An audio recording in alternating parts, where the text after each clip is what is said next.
this is Romeo Sanabria, and you're watching Friars on the Farm.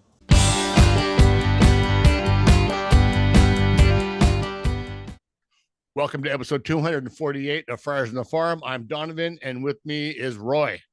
Donavan, I have found a sense of acceptance. I find this once a year, and now I've come to accept who the Padres are this year. They're right around 500. Give or take. That's exactly games. it. That's the same team they were last year. That's the same team they were the year before. They're gonna drive us nuts. We're gonna live and die with every win and loss, with all the fans out there. And at the end of the season, you know, if the dice roll just right, they'll back their way into the playoffs. That's the NL is ripe for the taking this year, and Padres might just barely not suck enough to make it. Well, and yeah, that's freaking horrible. And you know, the Padres are going to say, "Hey, we didn't have the season we wanted to have, but you know, we made the playoffs, and we're going to do the best we can." That just it rings pretty hollow. And that if they get in. But this is what I've been saying since after about the first 30 games of the season, maybe a little bit more than that, is right around 500, and hopefully maybe they can go on a run and squeak into the playoffs, and then maybe that saves Preller's job. I really think that if they don't make the playoffs, he's absolutely going to have to go. If they make the playoffs, I think there's, you know, depending on what, what's out there, he still could go. Because if they make the playoffs and get bounced in the first round, and this is just, we're not even to the All-Star break yet, and there's lots of baseball to play, but you know, after a while, you kind of know what team you have. I don't know if trading for another bat or another 3 arms that can be Cy Young Award winners are going to do any good for this team. Right. Yeah, no, I think that's where they are. But even if they miss the playoffs, I think they can still excuse their way around it. Like, oh, we didn't foresee that Bogaerts was going to break his shoulder, and Manny Machado was limited for so much time because of his injury and this and that, and pitching and all of this. I don't think we're going to see Joe Musgrove for quite a while. The news came out that he was going to try to alter his delivery to try to avoid having to go under the knife. I think it's just a matter of time till he has that surgery to get that bone chip or bone spur, whatever it is, cleaned up. So no, it's they're gonna look good against good teams every once in a while. They're gonna look really bad against bad teams every once in a while, and they're gonna make us want to pull what hair we have left out. I didn't watch an inning. They're going to keep buying the merch and the tickets and going to the games. You know, it's funny. I walk around while I was around, you know, it's Monday night here. I had a whole weekend walking around the city, being around the city, doing whatever. And I see Padre gears everywhere. And God, I just, you know, for the average fan, this is still not a half bad season. You know, for the average fan, and this isn't a knock on any fans, but like, I think most of the fans are like, oh, they're okay with the season that they're having. Because it seemed to still be sporting the gear. That's not for sporting the gear, but like, you know, for us, I don't want to say diehards, but obsessed. That's what we're fanatics. That's why we're called fans. Mm-hmm. When you have a team like this, you live and die by every series, every game, and every game is a live or die. And if we were playing better, we got swept in a series and we were 5 games above 500 still, you know, hey, they're still playing good. It's fine. You know, this is setbacks. But when you have, you know, when you celebrate sweeping the worst team in baseball and the Oakland A's, and then go, you know, with high hopes into a New York team that's almost a laughing stock of the league itself on how just unbearably bad they are, and get swept. It's hard to have faith. It's hard to have faith. Well, that's why I'm just accepting that this is who they are, and you know, we'll ride it out and we'll see what happens.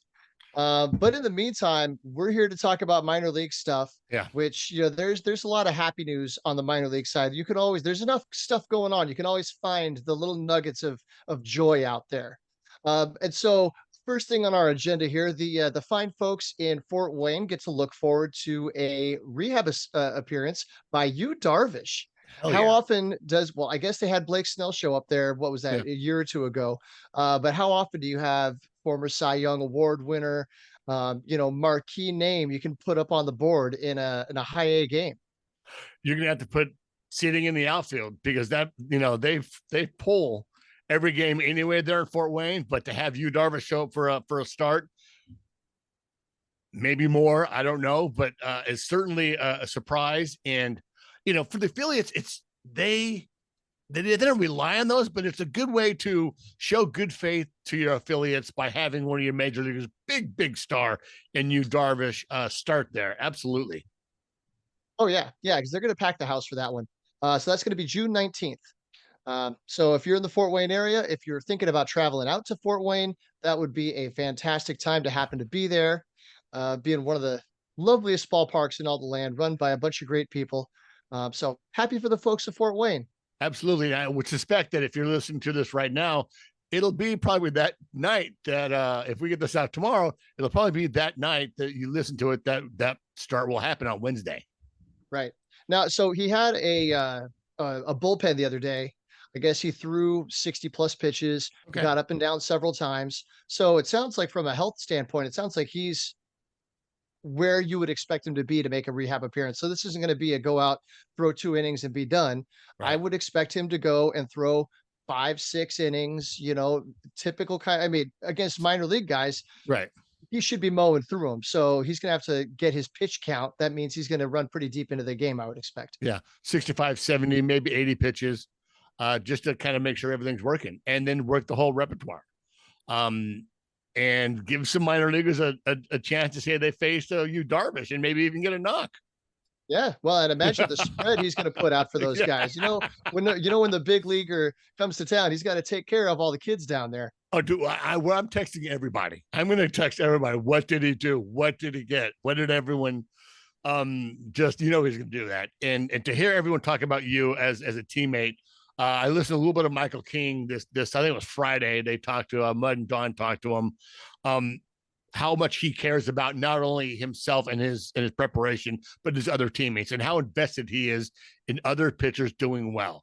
And you can't say that for a lot of the big stars in baseball today, but it's just every time I hear people talk about Darvish, it's like, yeah, he cares about what I'm doing. He wants me to do well. We talk about baseball. We talk about about pitching. And he shares everything he knows. Like the knowledge there is amazing. I think that comes with the perspective of being in the point of his career where he is. He's pitched in a handful of different places. He's been in all kinds of different situations, all over the world in the biggest games you can imagine. Yeah. So he's got a lot of experience to share, and he's not, at the point where he feels like he needs to get a leg up on everybody. He's at the other side of things where he can kind of share what he knows. I noticed something interesting on Sunday's start when Adam Mazur made his start in San Diego. After he was done with his warm-ups and everybody's kind of high-fiving and everything, Darvish took a moment and he went heel toe, and he measured how long Mazur's stride was on the practice mound. Oh, interesting. So the analytical guy, the brain is always thinking, and I don't know if his Mazur looks like kind of a short stride kind of a guy. He doesn't take a super long stride, but it's just the little things that people look for. So before we get into the affiliate rundown, we're a little bit remiss. We've got a couple interviews to share with you all. I made it to Lake Elsinore, blazing hot Lake Elsinore, and it was only 95. It wasn't that bad, but I got up there. I got a chance to talk to Sam Whiting and Romeo Sanabria. Had really good conversations with those guys. Real fun. It'll be on the YouTube channel, and we'll be the audio here at the very end of a kind of a limited affiliate rundown. As a little sneak peek, can you think of any nuggets that dropped out of those conversations with either of those guys? Just some fun stuff with Sam. Really with fun stuff with Sam. His nickname is really cool. You guys are gonna like his nickname. I'm not gonna say it, but also what I found with Romeo was that kid's got heart. Like he's soft spoken. He's not bombastic. Much opposite on my side. I'm just like all over the place. He is really family orientated, and you could just see that he's a soft soul. He's a big boy and swings a hard stick, man, and he rakes. But he's got a good heart and he loves his family. This year in the California League, he's batting .312, getting on base at a .436 clip with a .484 slug. So I think there's a good chance he's going to get called up to the next level pretty soon. And Sam's off to a good start as well, so I wouldn't be surprised. It's a good thing you got a chance to talk to him now before they got that plane ticket. Yeah, I certainly don't expect to see those guys much longer than the All-Star break in minor league baseball. And hell, Lowe, God dang it, I'm skipping my head. I'm skipping way ahead. Isaiah Lowe is after I saw him pitch and had his worst game of the year, 3 solid straight starts. So I wouldn't be surprised if we see a handful of those guys go up somewhere after the draft, when a couple of the people that are in the desert that we've talked about the past several weeks are getting ready to go out to affiliates, both position and mound and pitchers. Sorry. So it looks like there might be a handful of guys going from Lake Elsinore over to Fort Wayne, and then likely making that transition from Fort Wayne into AA, and let the conveyor belt keep going. Yeah, I think that's a good call on Lowe. He's the power pitcher. So if you have that kind of profile, you can just blow guys away. So if you're not walking the whole lot, you're going to move up pretty quick out of single A. You're going to move up somewhere where the hitters they can make adjustments. They can keep up with 97, 98 high in the zone. And he's going to have to develop the off speed and breaking ball. That's where you start throwing the real hard slider and the breaking ball, and because they'll hit it. We've talked to guys that talked about how high A is just guys throwing gas and go over the plate, but they're throwing gas and they can hit it. Mm-hmm. All right, so let's head out to the desert. We're going to roll right into our affiliate rundown because we've got a lot of interview to share with you guys. So starting off, the ACL painting the corners. On Thursday, left-hander Yovannki Pascual, I love that name, Yovannki Pascual, made his first start of the season in his 8th appearance and struck out 5 batters over 3 innings of work. The Dominican Southpaw has a 3.38 ERA with 15 strikeouts in 16 innings in the desert. So everybody's a starter until they become a reliever. Right. It's hard to manage that, especially in the ACL. You see a little bit of that in single A, where you've got multiple guys that have the starter profile, but some of them are in the bullpen because they're coming in second, third of the game to go take their 2-3 innings at a time. So then on Friday, Jesus Lopez pitched 3 shutout innings and allowed 2 hits.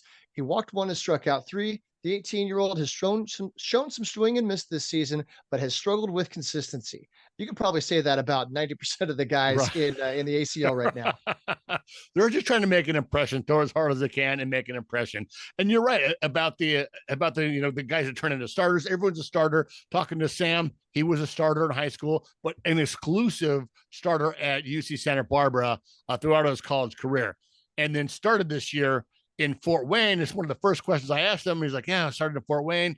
He was mowing guys down, and they pulled him in. They're like, all right, we're going to make you a starter. We're going to make you a starter. You're going to go over to California, and we're going to make you into a starter. And so far, it's done pretty well. Yes, I think you said that back. He was a reliever his entire time through college. Yeah. Yes. It's been a long day for me. So that's got to be a little bit of an eye opener. Like, okay, you drafted me. I'm a reliever. This is what I do. But then they say, no, we see a little bit more. We know you've got 2-3 pitches that work. We want to see what you can do if you stretch out. It's interesting. Yeah, and he's done really well.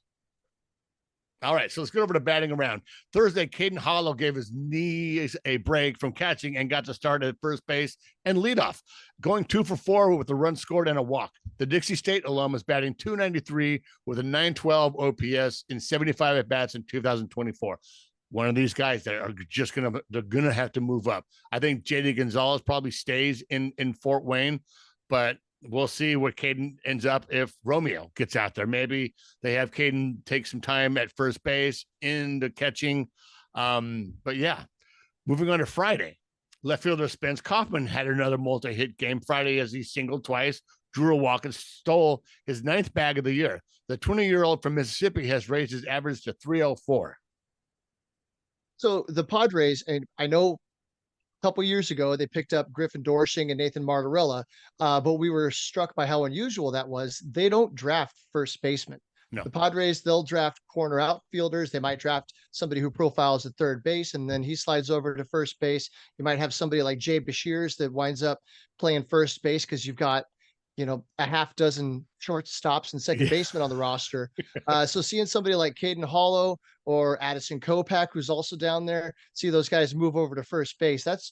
It's more to give them a place to get some at bats, and because there really aren't a whole lot of true first basemen traditionally in the Padres organization. All right, so moving on to Lake Elsinore. We just talked about this man from painting the corners. On Sunday, Isaiah Lowe continues to shove. He dominated for 6 innings, giving up 2 hits and striking out 6. 21-year-old righty has surrendered just 2 earned runs across 18 2/3 innings while posting a 22-2 strikeout to walk ratio in his last 3 outings. So only 2 walks across his last 3 starts. Yeah. That's very, very good for somebody that can pump gas like him. Yeah, absolutely. And that Port team has got a couple of the A's top 30 players on it.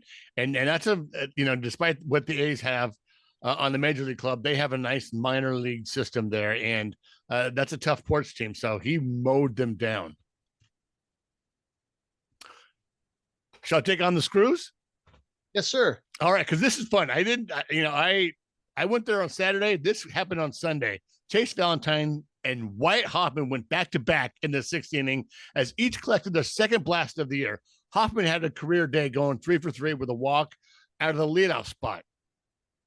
In the batting around, Wyatt Hoffman's father, Trevor Hoffman, was in attendance at Sunday's game to watch him hit the home run.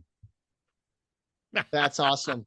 Yeah, so Wyatt Hoffman was awarded the Storm's Carl's Jr. Famous Star of the Week.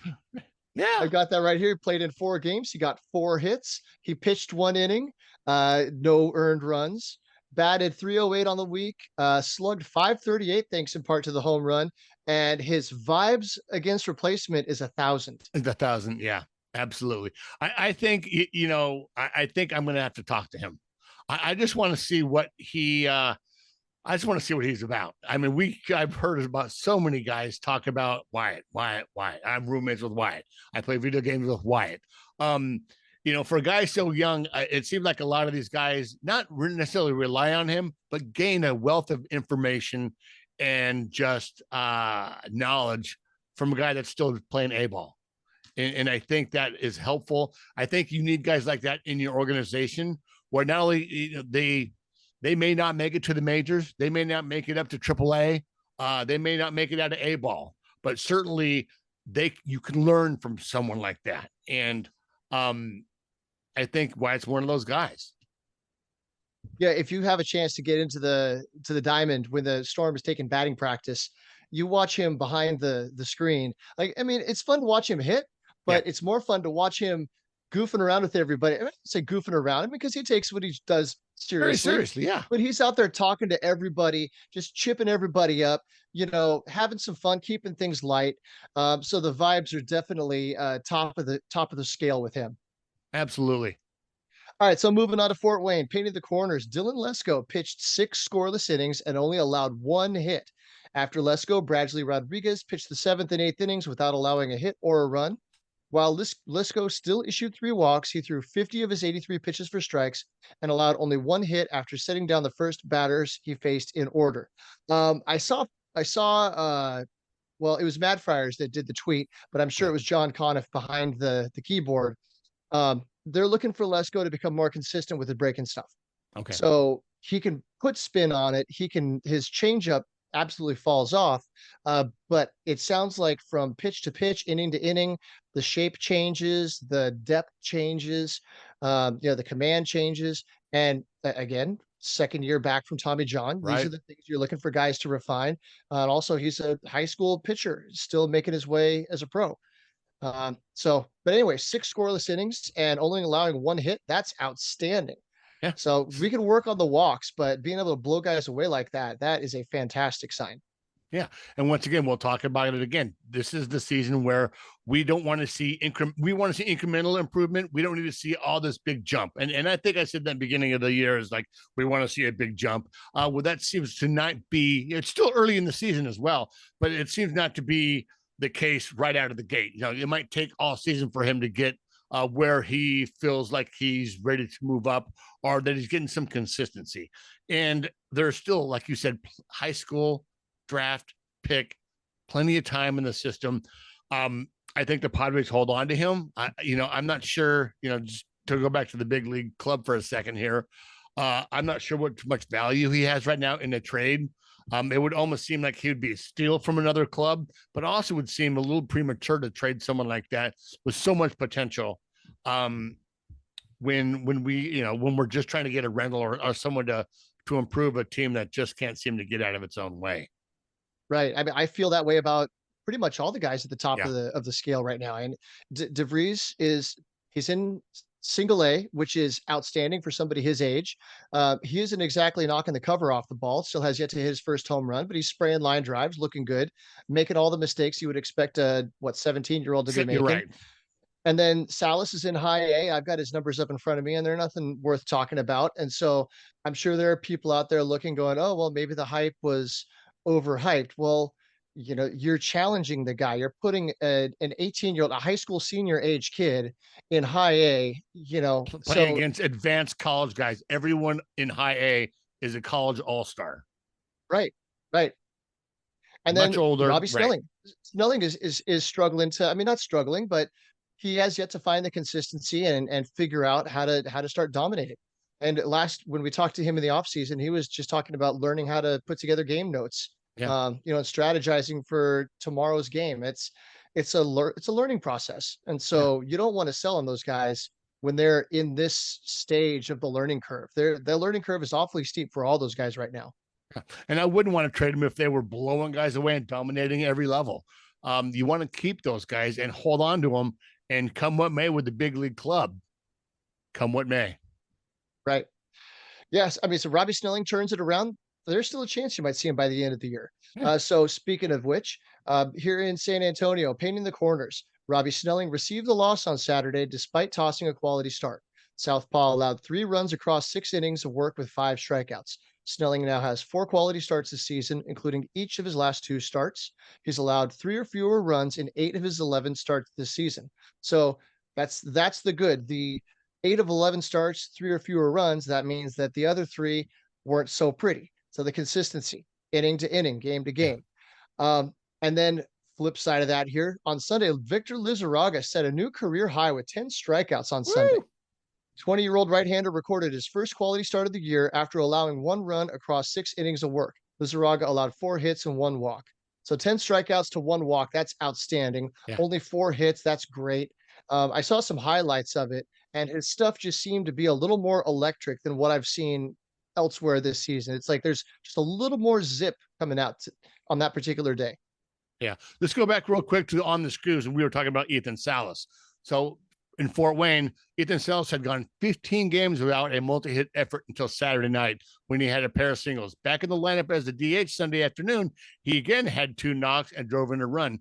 He was mired in a 7 for 51 slump heading into the weekend. Once again, a high school senior up against guys that are 22, 23 years old that are way above his learning curve right now. And he is holding his own and he's treading water. And that's kind of all you want to see from an 18-year-old that's getting his first taste of full season affiliate ball. Right. And he's a catcher. So he's got to worry about, he's not just worried about, hitting, getting his time in there, but he's got to prepare for today's game. He's got to go catch a bullpen on his off day. And he's got a tremendous workload. Absolutely. So on the screws, what was it? Saturday night, the Missions were no hit by the Corpus Christi Hooks. Oh man, that's not on the screws. That's missing the screws. That is off the rails. I watched a good chunk of that game, and it didn't feel like a no-hitter.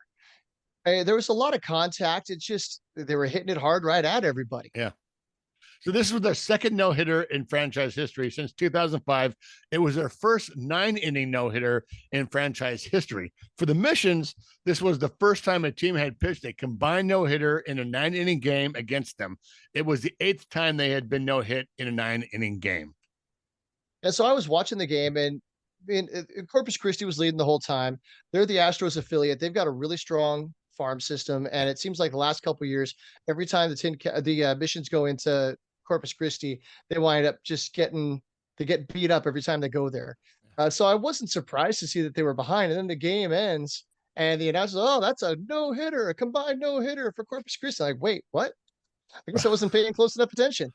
God, this last week I have been busy and things have been going on, and I have not got to watch much baseball. Padres, minor league or otherwise. I guess that's kind of good. I got things going on and I'm doing things. When in the past it would be start the game at 4 at Fort Wayne, start the game at 5 at in San Antonio, and then start the game at 6 in El Paso, and then 8:00 rolls around. We're watching the Padre game, and I'm starting to watch the Storm game. So I'm getting a little bit of a life this year. So a lot less watching baseball. Hope to get more of it this week, but we'll see as the week goes by. So when you describe that routine, I imagine you like laid back in the lazy boy with this entire wall of TVs in front of you with all the different games going on all at once. I know that's not how it actually works. It's 4 or 5 tabs open and I'm watching the big league club. Nice. All right. So let's move on to congratulations on having a personal life, and you're not missing much by not watching Padres baseball. God, thank God. Although on Father's Day, my father-in-law, who was a Mets fan, and my wife grew up a Mets fan, who is now a current Padre fan. He at least, my Liddy was like, at least my dad's happy. Well, your dad's so old, we might not know if they're winning or losing, but it's the fact that she knows that he might be happy since they won. It's the little things on Father's Day. Right, sure. All right, so batting around, finish it up with the San Antonio. Clay Dungan extended his on-base streak to 19 games after drawing 2 walks on Friday night. Dating back to May 25th, he's hit safely in 15 of those 19 games. His on-base streak is tied with Rivertown for the longest active streak in the Texas League. Rivertown, that's a guy's name. That's someone's name.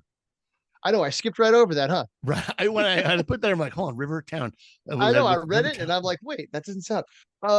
Arkansas's Cole Young, with a streak of 25, has the longest active streak in the league.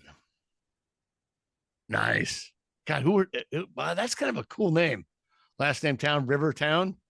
Sounds like a country song or something. It is. Okay, let's get on to El Paso. Painting the corners. Hey, Tom, Cosgrove turned in his strongest outing yet this year. The lefty, who was set down after struggling mightily with the big league club in April, entered with a runner on second and 2 outs and induced a first pitch grounder to get out of the inning. He then came back and struck out a pair in the 5th as he worked more than an inning for the first time in nearly a month. He has now allowed just 1 hit and an unearned run over his last 9 innings of work. That's 9 2/3. That's a 9 and 2 strikeout to walk ratio.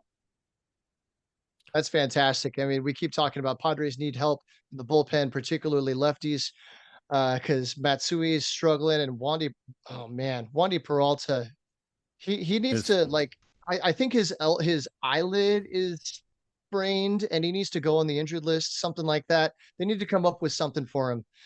People come up, oh, he's got a calf strain. Yeah, he pulled a back muscle. He sneezed funny. Wandy Peralta needs help. SOS. Yep. All okay, right. So on the screws on Wednesday, Eggy Rosario continues to make the case for a return to the majors. Rosario added another 3 hits on Wednesday, increasing his June slash line to 378, 489, 784. That's not a 784 OPS. That's his slugging. He's reached base safely in 13 straight games and has walked as many times as he struck out in June. The home run was his 8th of the year in 29 games at AAA and his 5th against right-handed pitching. So that's great that he's hitting right-handers. He's a right-handed hitter. That should be the weakness. I mean, he's clearly also hitting lefties. That's the Padres' weakness right now is lefties, and it seems like they're hitting a bigger slice of lefties than anybody else in the league. I saw somebody kind of throwing out the idea that maybe Manny Machado needs a little bit of time off and Eggy Rosario gets to start, but I don't see a scenario where you put Manny Machado on the bench unless he's injured. And as we know, he's got to be hurt bad to go on the IL. Right. Well, that's when sometimes a player can get in the way of helping his team by taking a couple of weeks off and, trying to get some work done on the shoulder, right? Or elbow. and letting it heal a little bit. Oh, It might it's even have the to, hip. It's this. Yeah. yeah. That's when really the ego of a player, and he's never going to tell you I was hurt, I was playing damaged or anything. It's just the way baseball goes. And I can appreciate that from Manny, but there's a time when your desire to keep playing kind of impedes the team. When we need you to be absolutely healthy for you to produce. It's time to maybe do that. Maybe take a couple of weeks off. Maybe take a little bit longer than that off. Not a 60-day stint, obviously, but maybe a few weeks on the IL, and let Eggy come up and maybe even build some trade value with that guy. But something's got to happen with the big league club, because this is not sustainable. And I know we're still some glasses on you and a hat and sit you down in that manager's office and behind little Mike Schilt nameplate and walk Manny into the room. And I'd like to see you look Manny in the eye and tell him that stuff. Hey, tell me you're not playing hurt, son. Tell me you're not playing hurt. I see you out there. That's a hard conversation. Everybody's playing hurt. That's right. But it seriously hurt, son. Seriously. Yep. Tell me, I see Manny Machado out there. I see him playing third base. I see him at the plate, but that's not the Manny Machado we know. That's not the Manny Machado you are. It's right. But then flip side is Manny Machado at 50-60%. Is he better than you bring? Okay, Eggy Rosario's launching balls all over the place, but you call him up. What's going to happen? Is he going to turn back into the guy that was striking out 40% of the time? Yeah. It's a hard call. Yeah, it is a hard call. If you do, and you're darned if you don't. And you got to, so what do you say there? What do you think? Do you think Preller makes it through the year? I do. I think he makes it through the year. And if they wind up missing the playoffs, then they talk about injuries and this and that this was kind of a bit of a transition year anyway because of ABC. Payroll ain't getting any higher next year. It's not going to get any higher. No, so the CBT thresholds go up about $20 million each year, but the Padres have tons of commitments already next year and the year after. I think this is just going to be the track that they follow. They're going to build around this core. They're going to keep bringing in guys like Tyler Wade and David Peralta and Stephen Kolek and Tim LaCastro to fill in the fringes, to take the role that would be going to guys like Nathan Martorella, Jacob Marcy, people that a year ago we thought might be contributing to the 2024 Padres that are now no longer here. Yeah. So I think there's going to be a move. They're going to bring in maybe another starting. I mean, Lord knows they need at least one more starting pitcher with all the injuries. And they could use another reliever. So it wouldn't surprise me to see them go get like Eric Fetty and what's his name? Kopech. Michael Kopech from the White Sox. He struck out 13 over this weekend, but he's going to cost a lot. He's going to cost a top 5 guy, if not 2. You're thinking of Crochet, right? Crochet, yeah. So I don't think they're going to go that high because he's going to cost some capital. But and the Padres are kind of the cupboards are looking bare unless you're willing to trade one of those 4 guys we talked about earlier. That's kind of not where you want them to be from a trade value standpoint. If that's what you're looking at. Absolutely. All right. Well, hey, let's get you into the interviews. This is real fun. I hope you guys enjoy it. Let us know if you enjoy these. I'm going to put it up on YouTube in the coming days. Let us know on Twitter when I tweet out this episode. If you like the interviews, if you think they could be better. If you have any questions for any of these guys, I can certainly try to get some questions asked to some players and let us know. We want the input.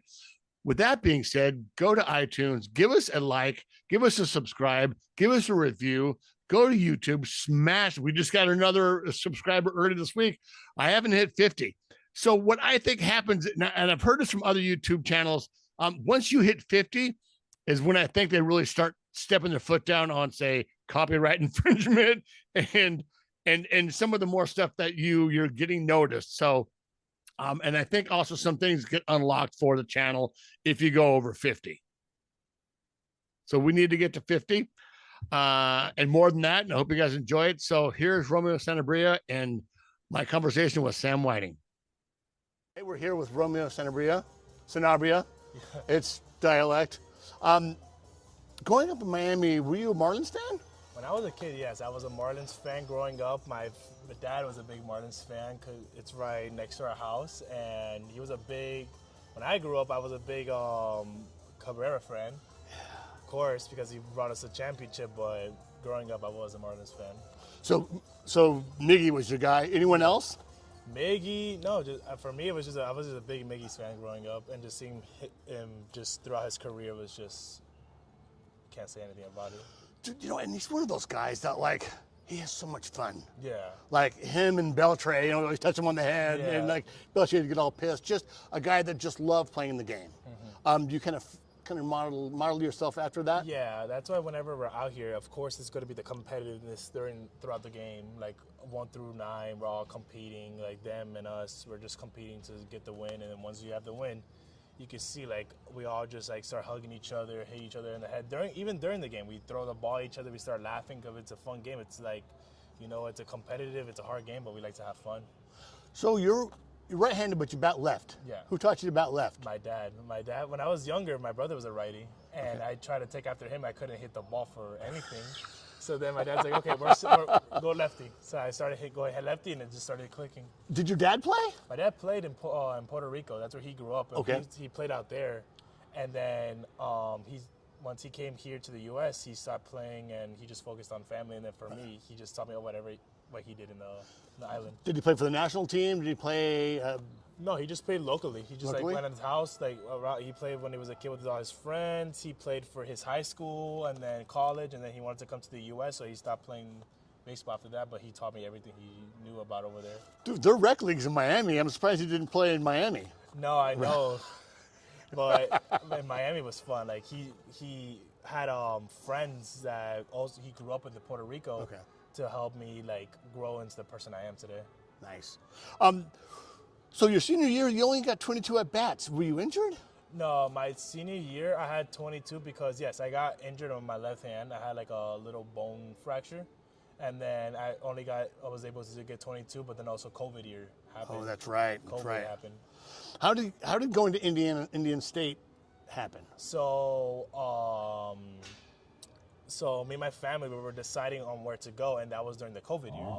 And a lot of it was because of the D1s. A lot of them got the year back. Right. So I didn't want to make that decision to go to a higher up school and playing behind somebody. So I chose to go to a junior college where I knew I could start and try to help the college get their name out. Yeah. And it was just like one of the best decisions I ever made. Like there was Joe Torre that was there, and he was like helping me like grow into a professional rather than just a college person. Joe Torre was there? Yeah. Was he? What was Joe Torre doing? It was his nephew was the Okay. coach, the coach there. So he was like the head of the face, but he was just like every time I had a conversation, it was like a professional conversation. Like he made me grow into a better person. So how did that conversation go? How did he get you in the mindset of being professional other than just playing college ball and trying to get at bats? He told me like what he'd been through, and seeing me how I played, he said I was the same way as you, and he said I want you to do this rather than have it this way to get that mindset going. So whenever I was on the field, it was always a competitive mindset, and then after then I got to relax rather than just always being in the one mindset and just being very tunnel about everything. He was an MVP, you know. Yeah. Like he was a beast when he was playing. He told me all about it. He showed me videos and everything. Well, it was a little before my time too. It was in the late 70s, early 60s. Did you go to any pre-draft workouts? I went to two. I went to one in West Palm, and I went to one in Atlanta, Georgia. Did you get any looks there? I got a couple of looks there. I was talking to a lot of the scouts here, of course. Okay. And they were just telling me, just keep doing what you're doing. All right. So we talked to our friends over at Mad Friars, and they said that after the ACL, you didn't like your approach. In the offseason there, what did you do to go about changing your approach? So, when I first got here, I had, of course, the approach that I always had, and it didn't work for me. That I didn't really hit good, so I had to change my approach. I had to change what I was doing in the box to have more success and more, just to myself, more availability and being able to just hit better. And once I did that change, it was a quick little change, and it helped me throughout my career so far. Were you keeping your hands steady? Were you moving around in the box, or was it your Were you attacking too early, or were you expecting? It was just a little thing. It was just like moving the hands too much. It was like keeping the hands more still. Just try to quiet everything down. Just be more focused and more relaxed. You get a little jumpy, you get out in front, and you're in all kinds of You trouble. want to just be more relaxed when you're up there. So you also talk about overthinking. Who helped you with the mental side of the game? Mental side, of course, it was just being with family in a way, because this is my first time being this far away from family. Miami to Arizona is pretty far. So it was my first time ever being very separated. So I was just like mentally like, oh, I want to go home. But then once you get out of that nest that you're always with, and then like last year, I use that as a perfect example. I was out of that nest, and it was just a great season throughout the whole season. It helped me just be more of like myself, and just be more able to just branch out. Nice. So first base isn't as demanding as catcher. What have been some of the challenges that you found being at first base? So the challenging part about being first base was just being able to just stay down and catch the ball. Before, when I was catching, I'm always in control. Like I'm always like attacking the ball. But then when you're first base, you're probably getting like 2 balls like per game. You're not getting that many, but you have to be ready for it. Because if you're not, then you're going to miss it, and it's going to be an error, and you're going to have to sit with that the next night until you get that same ground ball. You had to kind of dial back the emotions, right? Yeah. With catching, you're like, let's go. Yeah. And then being hyper-focused to like, you're focused, but you're set and ready and working on footwork. Yeah. You know? What goals have you set for yourself this year? My goals is just continue being the same person, and then number 2 is just have fun. It's not really any crazy goals. It's just goals to make myself just happy and just more relaxed out there and having more fun. Yeah, that's so much the mental side of the game. Yeah.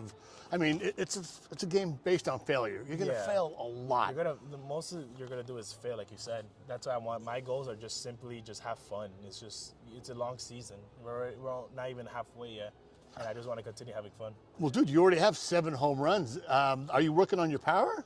I'm just having the same approach I always have. Just going up there and just swing the bat. Just try to catch the ball.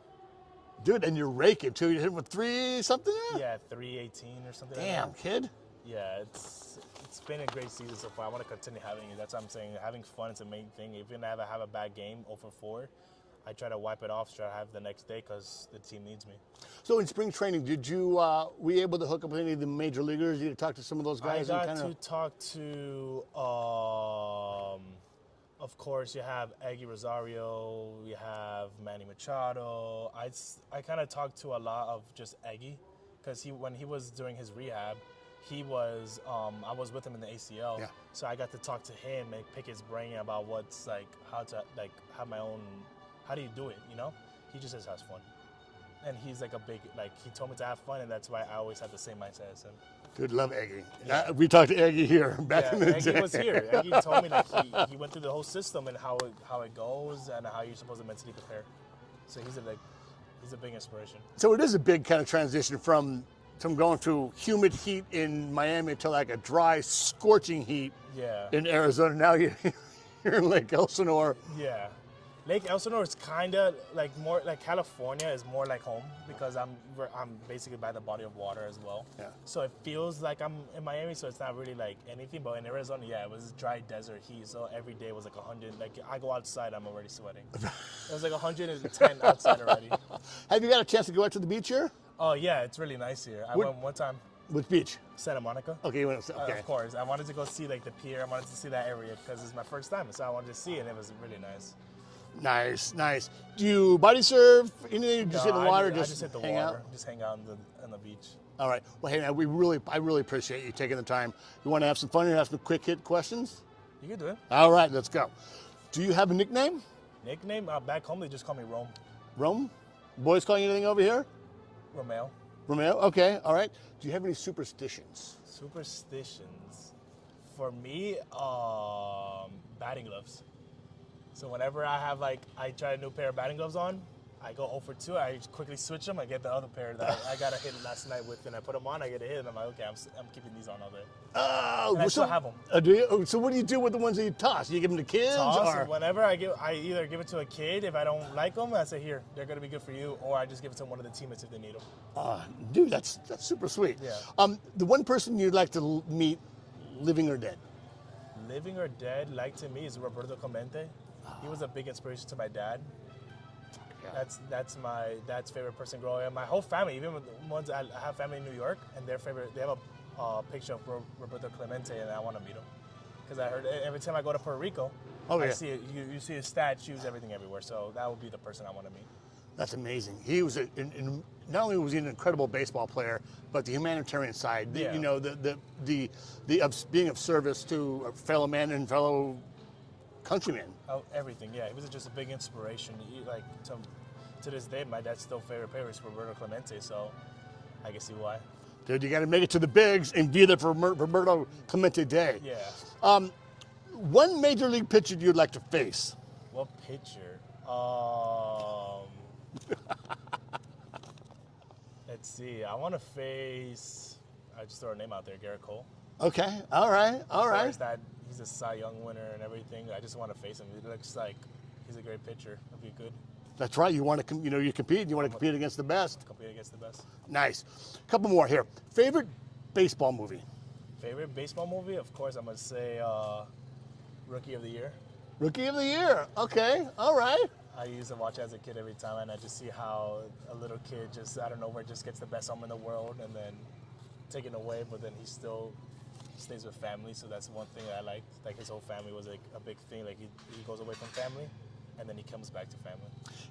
You talk a lot about family. Has your family been able to come out here to not San Diego? But so far, no, because they have a lot of stuff back home. But sooner or later, they're gonna try to come this year. All right. So you're stranded on an island. You have food, water, and shelter. What are the three things that you need? Food, water, shelter. Of course, you're gonna need a fire. You're gonna need some type of resource, like you said, water, and then food. It would just try to grab coconuts and try to survive off that until you get a living animal. Excellent answer. Okay, last one. If you can have a pet that is not a dog or a cat, what would it be? Oh, easy. I'll have a pet penguin. A pet penguin? Why a pet penguin? That's awesome. That's one of my favorite animals growing up was a penguin. Really? So then I want a pet penguin. Dude, that's epic. Romeo, thank you so much. I really appreciate it. Thank you. Well, hey, we're here with Sam Whiting, right-handed pitcher for the Lake Elsinore Storm. Sam, first really hot day of the season. How you doing? Yeah, doing good. It's hot out here. Just finished running, so all sweaty, but thanks for having me. Absolutely. So you grew up in Sac, so you're going to be used to this heat, yeah? Yeah, it gets hot up at home, so summertime's always pretty hot. So let's start with your arsenal. Let's start with what you throw. What do you throw? I throw a fastball, slider, and a curveball. Okay, two-seamer, four-seamer? Four-seam fastball, and then four-seam curveball. All right, so growing up in Sac, you had to have been a Giants fan, yeah? No, I was not. Really? I was not a fan of the Giants. When I was growing up, they were good. From that 2010 to 2014 or whatever. And I didn't like the fans. I got tired of it.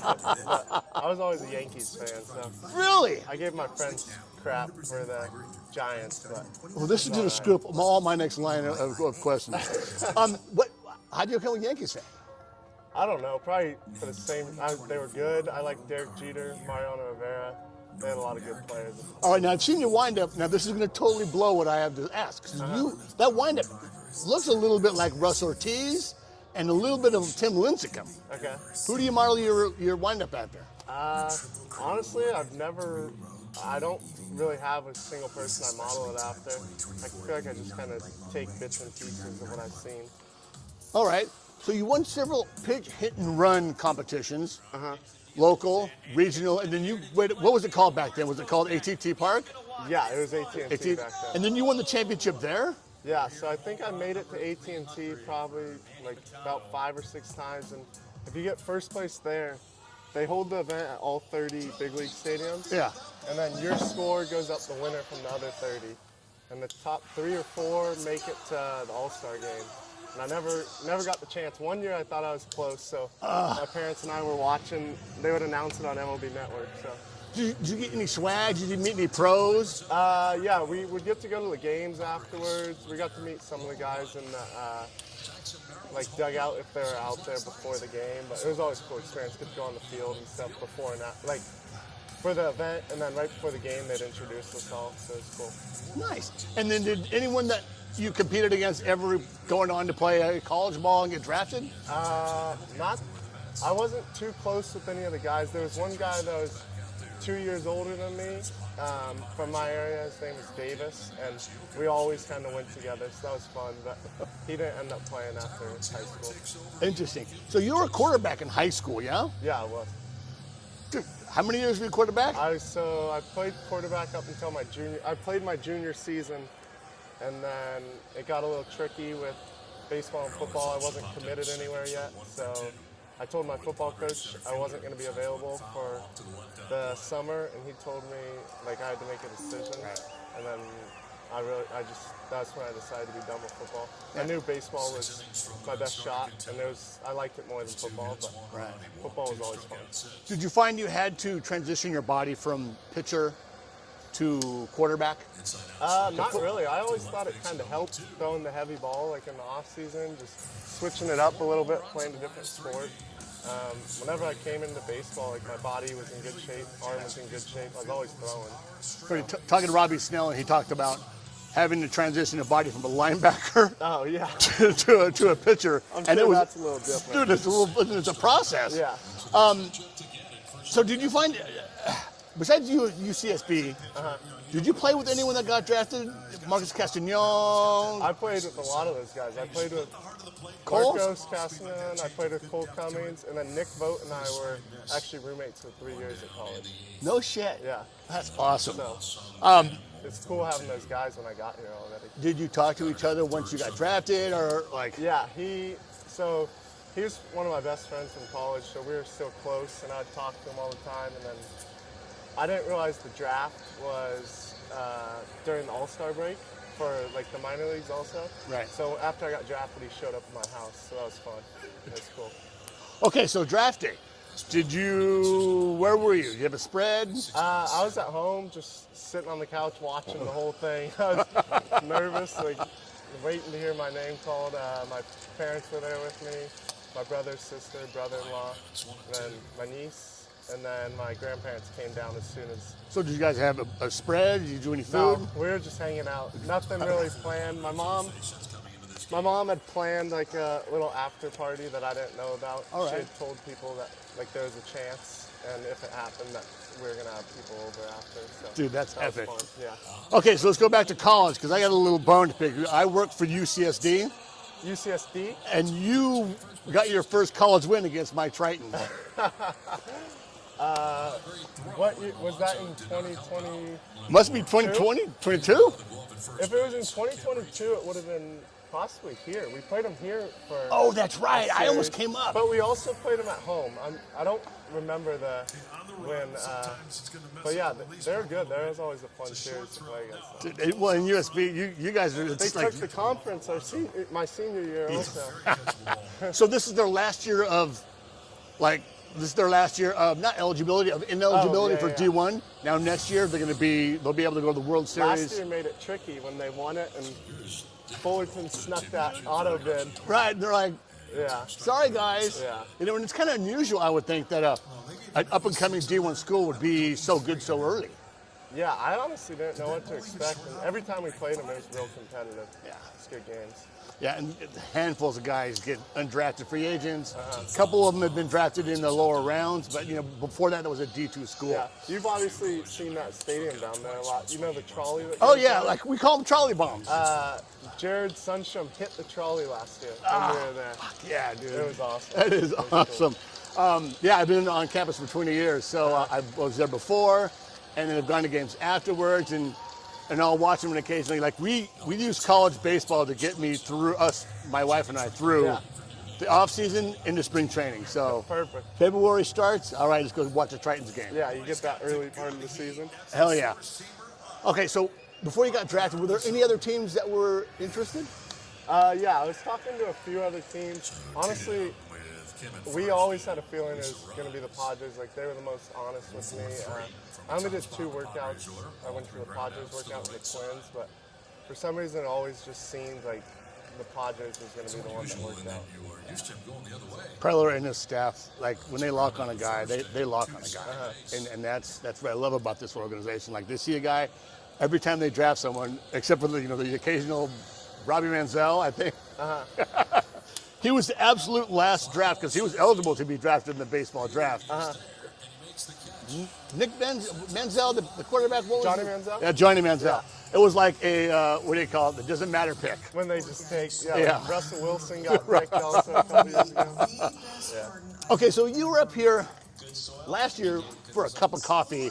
After that experience, did you change your routine? Did you kind of see what you needed to do to get better? Yeah, I was actually really glad I got to come out here last year for like 4 weeks or whatever it was. But just get to be able to see what like the affiliates I like, kind of get in the routine of what a day's like.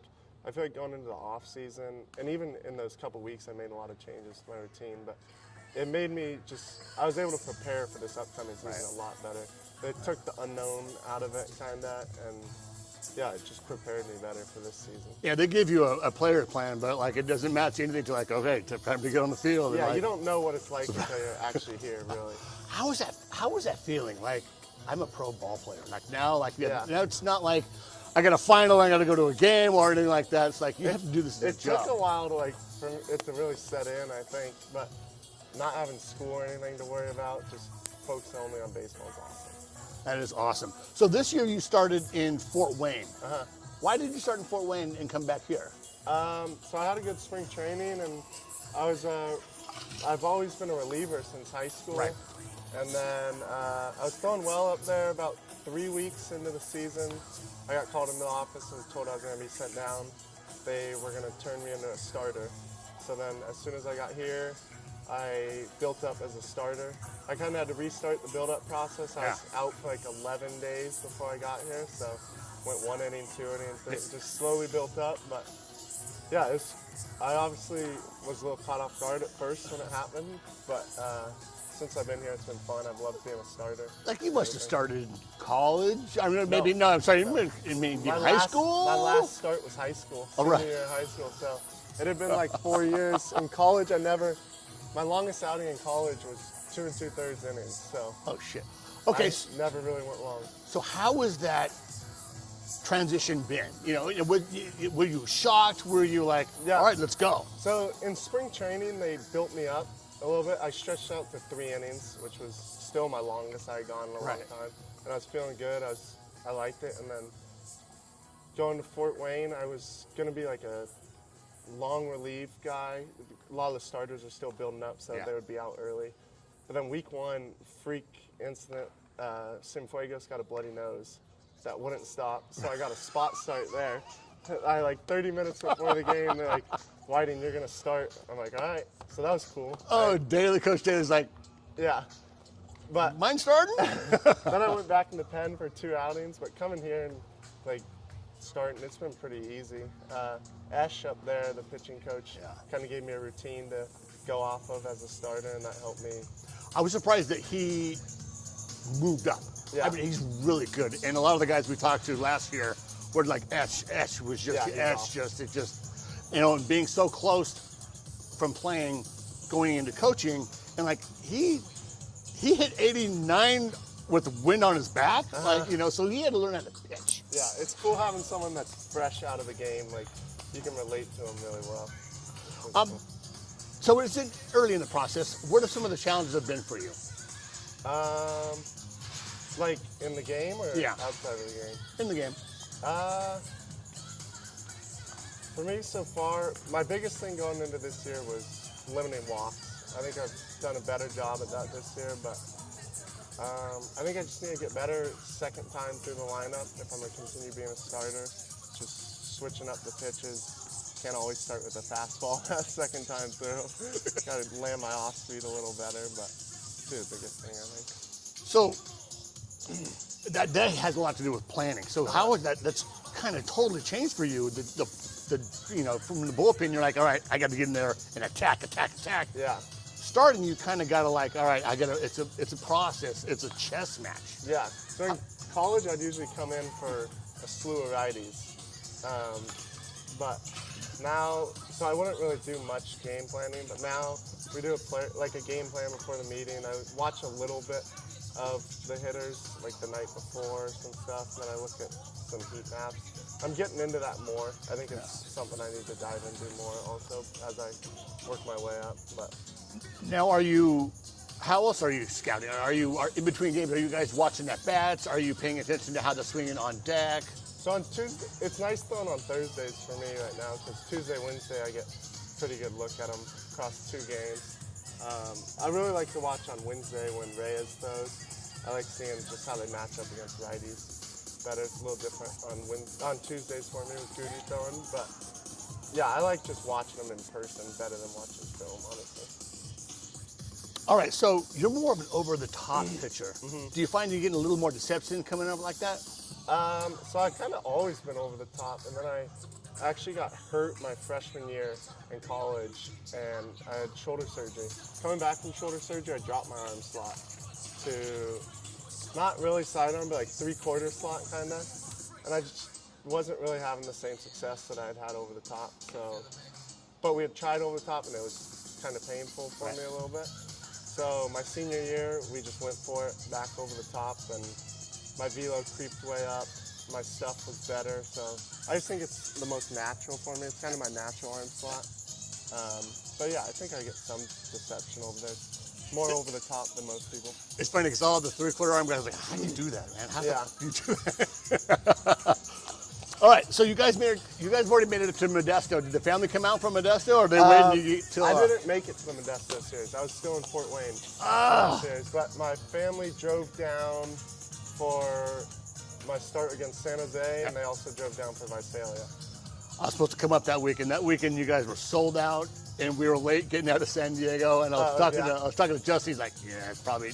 Don't worry about it." And then I emailed, then I messaged your mom, and I was like, "Hey, give me stories. Anything you tell me, it'd be fun, whatever." Yeah. She's like, "Oh, we were just there." I'm like, "Oh, God damn it." So you looking on your Insta, your family's a big hunting family.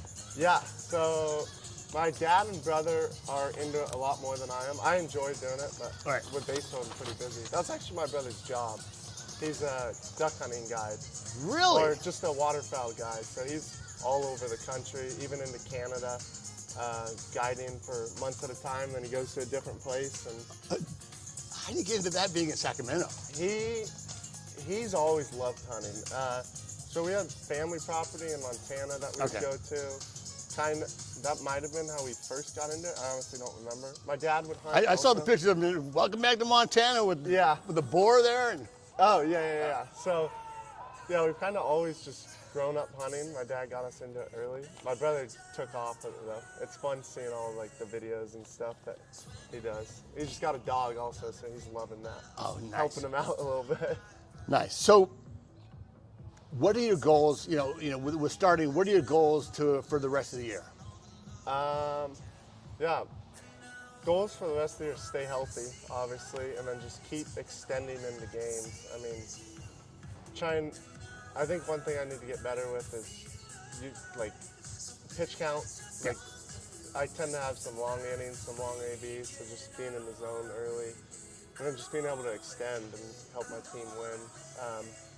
But another thing is I've never really thrown this many innings, so I'm not sure how many innings I'll end up throwing over the course of the year, but I've already passed the max I threw in college. Oh, this shit, year, okay. So Even with a little buildup, you might throw another maybe 4 or 5 starts, and maybe they'll have you piggyback with someone? Yeah, I'm not sure how it'll work out, but they might run into maybe something there where we limit it a little bit, but I'm not sure.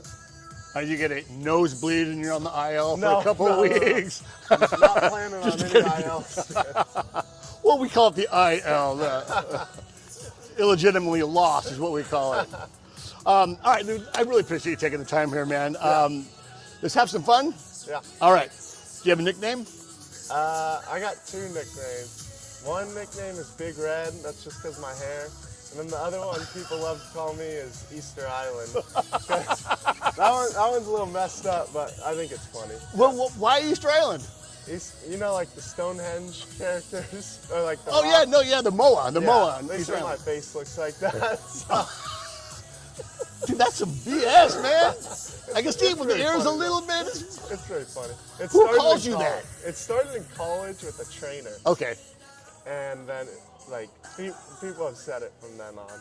It's pretty funny though. Dude, that is awesome. All right, do you have any superstitions? As the pitcher, do you have any superstitions? No, I'm not superstitious. I don't have any really. Interesting. Bad one for me there. All right. So what major leaguer would you want to face? What I want to face? Who would you want to face in the majors? Ooh. If I could do any major leaguer ever, I'd want to face Derek Jeter, just because he was my favorite player growing up, and I think it would be awesome to be able to face him. All right. How would you pitch to him? I don't know. I've never really looked into it like that. Probably just go with my best stuff, fastball and slider. Dude, bust that guy in the kitchen. In the kitchen. That's funny. Okay, the one person you'd want to meet, living or dead, could be anyone. That might be Derek Jeter or Mariano Rivera also. Just All right. the two people I've always looked up to the most in baseball. All right. Well, you're in pro ball. There's a chance some of that happens in the future. Yeah. Okay, so you're stranded on an island. You have food, water, and shelter. What are the three things that you want? Other than that, Other than food, water, and shelter. I have unlimited food. Yeah. Stranded on an island. Wait, food, water, and shelter? Yeah. I mean, I'll take a boat so I can have fun out there. That'd be cool. If I got food, water, and shelter, I don't need much else. Maybe just fun stuff like fishing pole, a boat, and yeah, I don't know. All right. Favorite baseball movie? Favorite baseball movie? Moneyball. Moneyball. Yeah. He gets on base. That's just, I love that every time. Right? He gets on base. If you could have a pet that is not a cat or a dog, what would it be? Ooh. We have goats right now, but not a huge fan of them. I don't see them that much. My grandma loves them, but I raised pigs. Maybe a pig. Those are cool. Pig? Yeah. All right. My brother and I raised pigs when we were growing up. All right. So that's cool. You guys have a farm out there? We're on some, like 8 acres, so Okay. we got a little area, yeah. Excellent. Well, Sam, I really appreciate you taking the time Thank you. and talking to us. Yeah, man. Thanks Have a for good having me. season. Thank you. Yeah.